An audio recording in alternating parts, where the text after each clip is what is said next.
Hi guys. So somebody asked me about pets this morning, so I thought I'd do a quick wee video just on what I do just to see if it helps you guys out.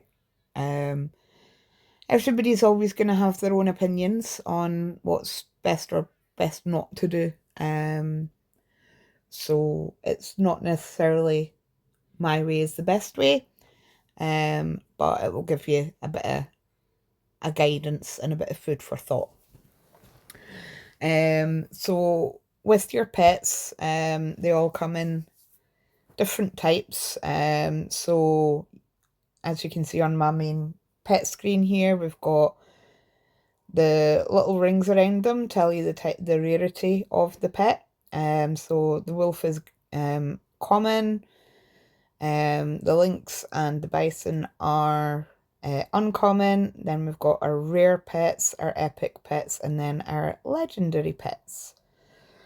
Now, legendary pets are the ones that provide sort of the greater battle buffs, etc. How you upgrade them is entirely up to you and how you play your game. But you'll see here that they all provide different skills. So a lot of people say that, for example, with the Lynx skill, so I've got mine at level 5, and probably will never move it up any further. But a lot of people will only sit with it at level 2 to get the 40 stamina, because that 40 stamina will cover the pet adventure stamina that's required. But if you use a lot of stamina in game, it might be that you want to have that higher level of stamina available.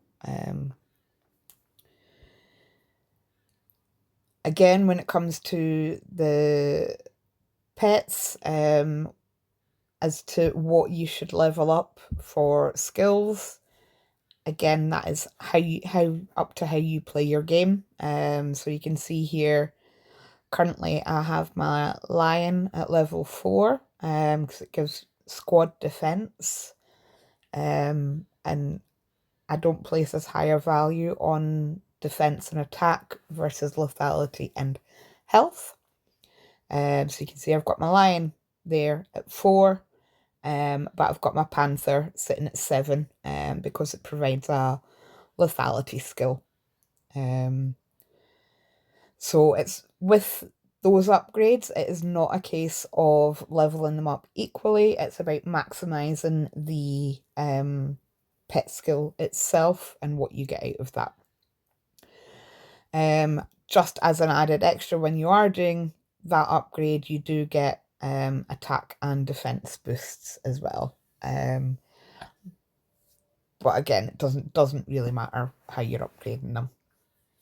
The key thing when it comes to pets is refining. So on refining, you can see here you've got it provides you lethality and health boosts for each troop type. Now, these buffs are passive buffs that apply to your full march, or your full account, sorry. So you don't need to have the pets active for these stats to apply to your account, which is a nice added extra. The way that you upgrade or refine these stats is by using these blue and gold taming marks. Probably the biggest thing in game is probably knowing when to use the blue marks versus the gold marks. So the blue ones are your common ones. They're not necessarily guaranteed to provide you with a stat increase. So there will be occasions where you will just waste, not necessarily waste, but you'll use a taming mark, but you won't apply that potential refinement because it actually drops your power. Whereas with the gold taming marks, you are going to get a more significant stat increase to your account. So with the lethality and health, I level them up evenly across all of the pets. So I will upgrade them all from grey to green, and then from green to blue, and then from blue to purple, etc. Apart from that wolf at the start, because that was when I was still learning. And I made some poor decisions, shall we say. So for me, it's about knowing when best to apply those buffs. So what I've done is I've created a little table. And again, this is just based on how I do it. So it might be different for you guys. I've added this to our Discord. You can see here we've got across the top what the pet type is.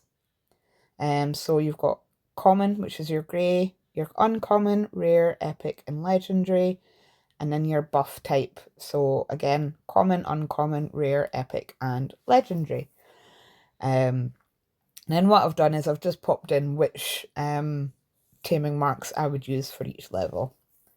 So you can see here that if it's a common pet, I will not use any gold taming marks on them at all. If it's an uncommon pet, I will only use an advanced taming mark if they're once they get to legendary level. But to be honest, I was a bit iffy with that, so I might still only use common taming marks there. When we get to our rare pets, again, common and uncommon, I will only use the blue.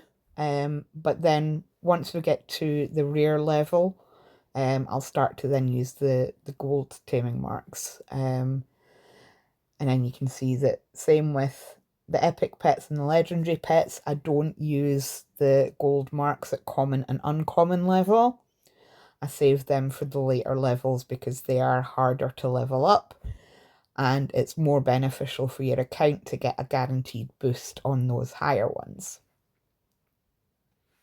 Now, I'm not saying that what I do is absolutely perfect at all, but I just wanted to give you a bit of an indication of how it is I make those decisions.